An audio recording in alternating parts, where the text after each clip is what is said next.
So a chicken, a monkey, a zebra, 2 giraffes, an elephant, a kangaroo, a wallaby, and a dingo walk into a bar. Shit, I always forget the punchline of that one. Hey, welcome everybody to the comedy night here at the Dawg House. One of the things people always tell me when I tell them that I do comedy is that takes balls. If nothing else, that takes balls. But I've never seen how that's a compliment, to have big balls. Because I have regular sized balls, I would say. You know, I don't have to buy my underwear in a regular section. Squirrels don't chase me around.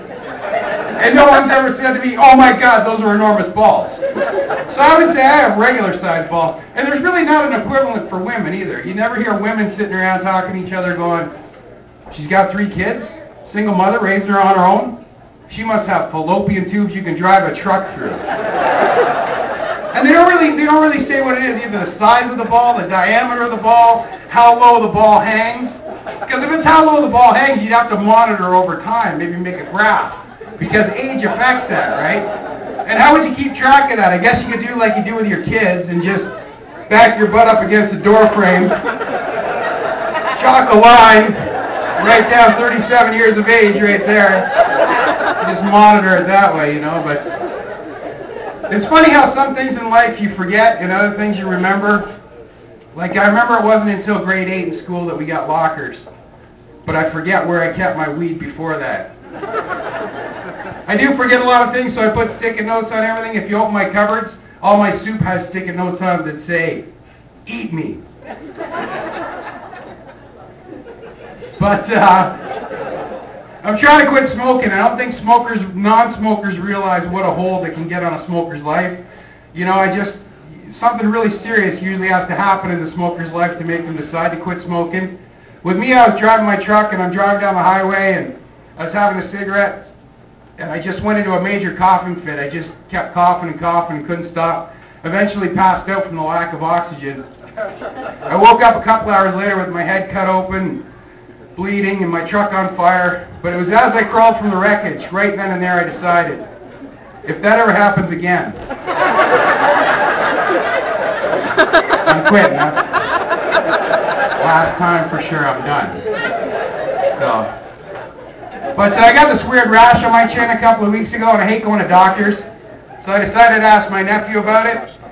And he took a really good look at it. He ran some tests, and he's like 95% sure that it's cooties. Then again, he's like 5 in the medical books. He's always reading our Dr. Seuss, so I might have to get a second opinion. My dad's one of these guys that always confuses medical terms. Have you met these people? He actually went to the doctor with a cold and said that he had a lot of sperm built up in his throat. Really tender sphincter. And he's been going to this doctor for a long time, so the doctor knew that he meant phlegm and esophagus. And it's good to see that his doctor has a good sense of humor about it. Of course, now I have to drive him to his mammogram on Thursday. So. But I do hate going to doctors. I had some stomach trouble. My doctor said she was going to have to send me to a specialist. And she said, be prepared, because for this test, they're going to want to stick a camera up your butt. And I was like, how do you prepare for a test like that? So I was up all night, cramming.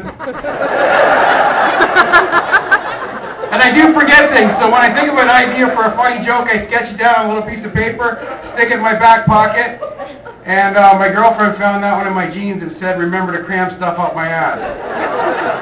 Or should I say my ex-girlfriend. So I'm up watching late night TV one night, and they had one of these commercials on about these bogus phone companies.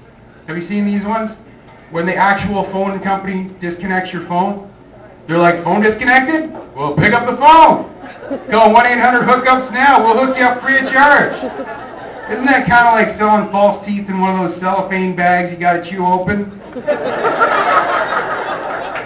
It's hard to meet people, so a lot of people are meeting people through the internet dating thing now, which I think is cool, but it's also sort of weird because you can meet somebody that lives like 5,000 miles away.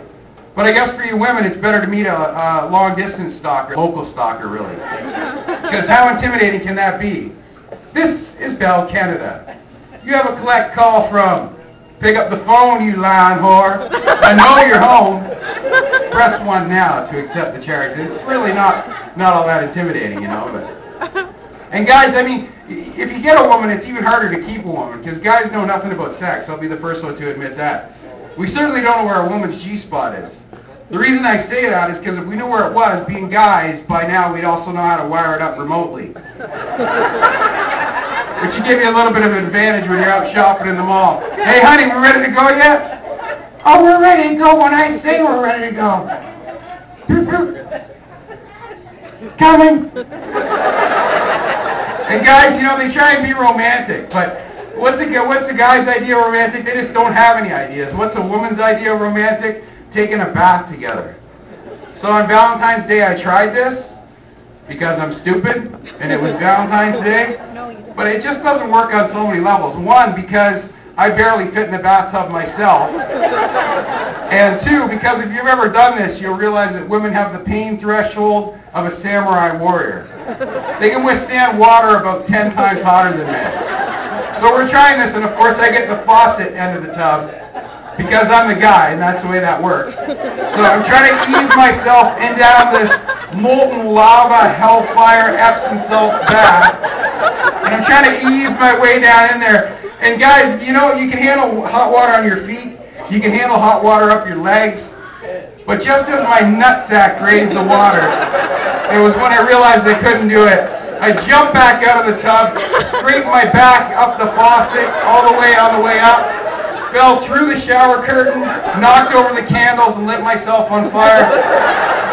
And at that point, I realized it's very hard to look romantic when you're laying wet, naked, bloody, on the ground in the fetal position in a half-melted shower curtain. 911, what's the nature of your emergency? My boyfriend was trying to be romantic. Yeah, we get a lot of that this time of year. That's all my time. Thanks a lot.